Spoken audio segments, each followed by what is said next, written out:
নির্বাচন আসলেই কোন দিকের পানি কোন দিকে গড়ায় বোঝা খুব কঠিন। ভোটের মাঠে জয় পরাজয় এখন নির্ভর করছে কাদের পাল্লা ভারী আর কারটা হালকা সেই সমীকরণে। ফ্যাসিবাদ বিদায়ে অন্যবারের তুলনায় এবার নির্বাচনের মাঠ ভিন্ন।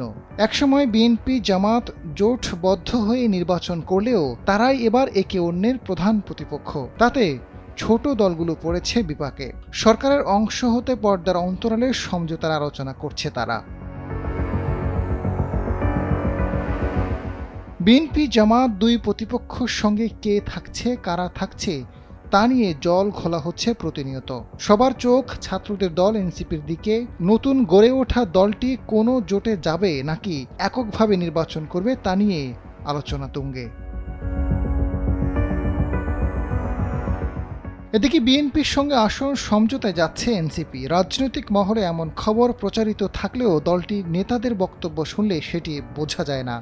এমন পরিস্থিতিতে একটি পোস্ট দিয়েছেন ডাকসু নির্বাচনের সাবেক ভিপি প্রার্থী আব্দুল কাদের। মঙ্গলবার নিজের ফেসবুক আইডিতে পোস্টে তিনি জানান, একটা দলের নেতারা দিনের বেলায় হাঁকডাক ছাড়ে, দিনভর বিএনপিকে নিয়ে বিপাস মন্তব্য করে, আর রাতের বেলায় বিএনপির নেতাদের বাসায় গিয়ে ধর্ণা দেয়।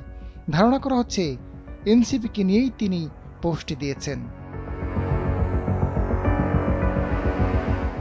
আব্দুল কাদের পোস্টে বলেছেন, মিডিয়ায় গলাবাজি করা আপসহীন ওই নেতা এবং তার ইমাম সাহেব গত 15 দিন 20টি সিটের জন্য বিএনপি নেতা সালাউদ্দিন সাহেবের বাসায় 3বার মিটিং করেছেন।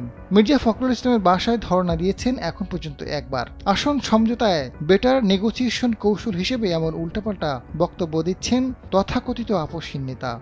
আত্মতৃপ্তির ঢেকুর তুলতে তুলতে এই নেতা আবার সেটা বলেও বেড়াচ্ছেন। দলের ক্ষমতা কুক্ষিগত মাইনাসের রাজনীতি, কোরামবাজির অবস্থা দেখলে দলের বাকিদের ঘুম ভাঙবে বলে মনে করেন কাদের। তিনি জানান, গণ অভ্যুত্থানের পরের চিত্র কেমন ছিল।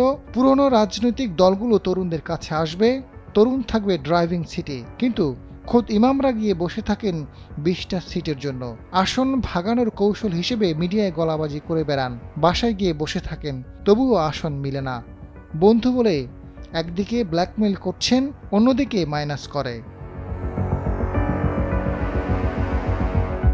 এদিকে এনসিপি নাকি অন্য কোনো দলকে উদ্দেশ্য করে ফেসবুকে পোস্ট দিয়েছেন কাদের। বিষয়টি জানতে তার মোবাইল ফোনে কল করার চেষ্টা করা হলেও তার নাম্বারটি বন্ধ পাওয়া যায়। আজাদ ফারুক, সময়ের আলো।